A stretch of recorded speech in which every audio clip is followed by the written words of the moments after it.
Ito kami ngayon sa taniman ng trigo. Ganda ng trigo dito.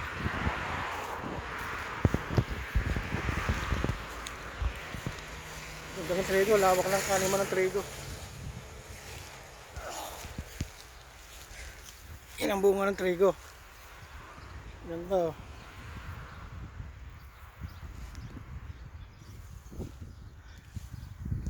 Ganda ng ano. Ganda ng ani ngayon dito. Ang tataba ng trigo. Alam mo sa kabila, taniman ng mais. Mais ang nakatanim dyan.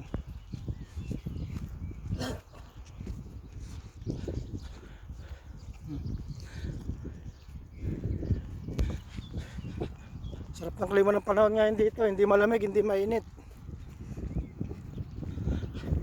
Tamtaman lang.